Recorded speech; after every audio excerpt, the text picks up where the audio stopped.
大家其实都在关注着说，那是不是现在呢是先听听这个大陆领导人如何当面说清楚对台的这个台湾议题的一个主张跟立场？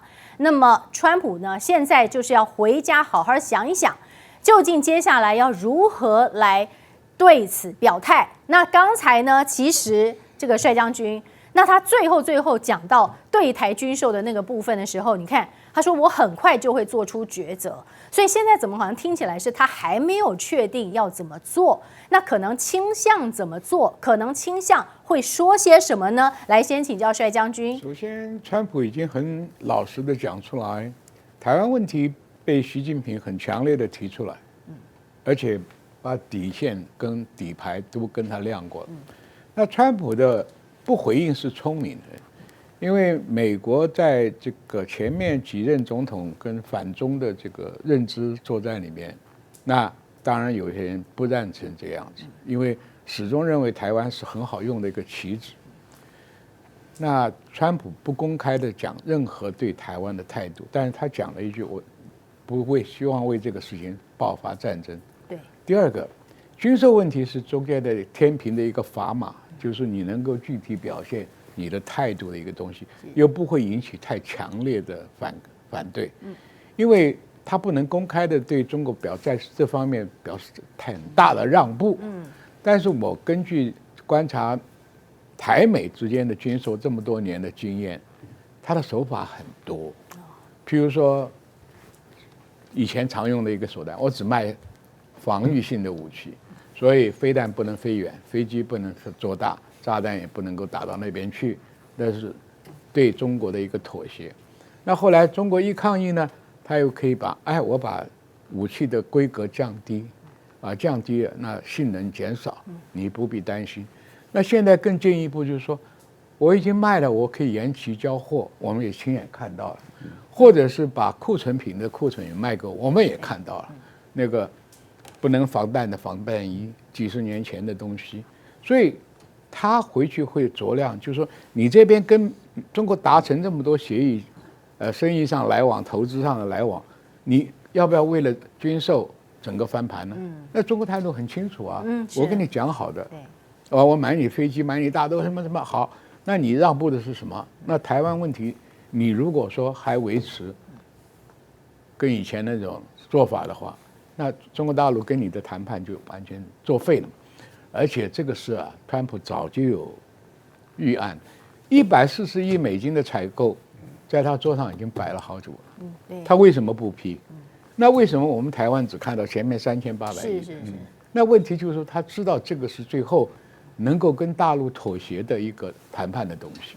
所以将来对台军售到底是没有什么，其实我们也买不到什么东西啊，因为你会把战斧飞弹给我吗？不会。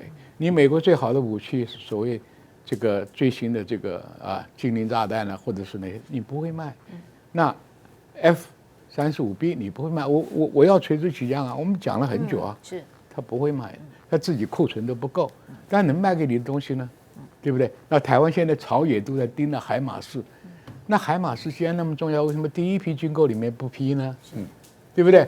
所以这些问题我是一个参与军售这么多年观察的结果，就是说美国在这里面可以做很多弹性的措施，或者不着痕迹的他这样做，得到大陆的默许。你看我这个东西对你不造成威胁，但是有一点很肯定的，不会为台海问题爆发中美之间的战争。是问题这句话不是广政治的承诺，在我们来看是你的能力。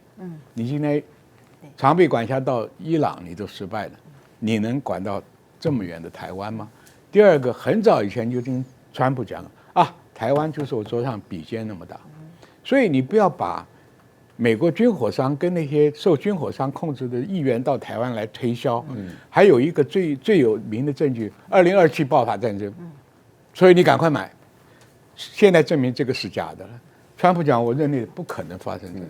那这个局你还看不出来吗？I ask you about Taiwan. What did President Xi say to you about Taiwan? And what did President Xi say to you about Taiwan? And are you still going to approve the arms sale?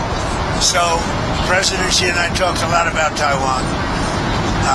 He thinks they cannot have anything to do with what they're doing. I mean, he's against very much what they're doing. We talked about Taiwan. We talked about Iran a lot.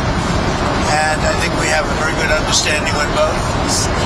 On Taiwan, he does not want to see a fight for independence because that would be a very strong confrontation. And I heard him out.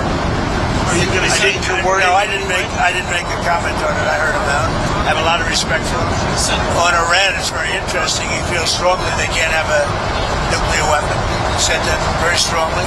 They cannot have a nuclear weapon, and he wants them to open up the strait. But as he said, they closed it, and then you closed them with a smile. And it's true. We control the strait. And they've done no business, literally they've done no business in the last 2.5 weeks, which is approximately $500 million a day. So we have, we're doing very well on all fronts. Before we leave Taiwan, Mr. President, President Xi said that there was a risk of conflict with the US over Taiwan. What's your response to that? I don't think there's a conflict, other than we don't need their strait. We don't need the Hormuz. On Taiwan, Mr. President Xi said there was a risk of conflict with the US over Taiwan. No, I don't think so. I think we'll be fine. He doesn't want to see a war. And you have two things. You have the Iranian situation, and that I think we agree almost entirely, other than he's a buyer and we're not. We don't need it. And on Taiwan, he doesn't want to see a movement for independence. He says, look, we've had it for thousands of years, and then at a certain period of time it left, and we were going to get it back. They had the Korean War. A lot of things happened. That's all history. But on Taiwan, he feels very strongly. I made no commitment either way. We'll see what happens. What about the arms sales to Taiwan? I'll make a determination over the next fairly short period. You're not necessarily going to go ahead. It was your I'm proposal. going to make a determination. I'm going to see. I have to speak to the person that right now is, you know who he is, that's running Taiwan. Mr. President, on Taiwan, you said you were going to check with the president of Taiwan, but the 1982 assurances that President Reagan gave said the United States would not consult with China on arms sales to Taiwan. It sounds to me like you have consulted Well, I with think China. 1982 is a long way. It was. That's a big far distance You away. dispensed with that? No, I didn't say anything about it, but certainly, he brought that up. He talked about that to me, obviously. So what am I going to do? Say I don't want to talk to you about it because I have an agreement that was signed in 1982. No, we discussed arms sales to. And what's his request? We discussed to Taiwan. The whole thing with the arms sales was in great detail, actually. And I'll be making decisions. What was his request? But I think the last thing we need right now is a war. That's 9,500 miles away. I think that's the last thing we need. We're doing very well. Would the U.S. defend Taiwan if it came to it? I don't want to say. I'm not going to say that. There's only one person that knows that. You know who it is? Me. I'm the only person. That question was asked to me today by President Xi. I said, I don't talk about those. He asked you today. He asked you if you would send troops, if you would He defend. asked me if I defend them. I said, I don't talk about that. You told him that. I don't talk.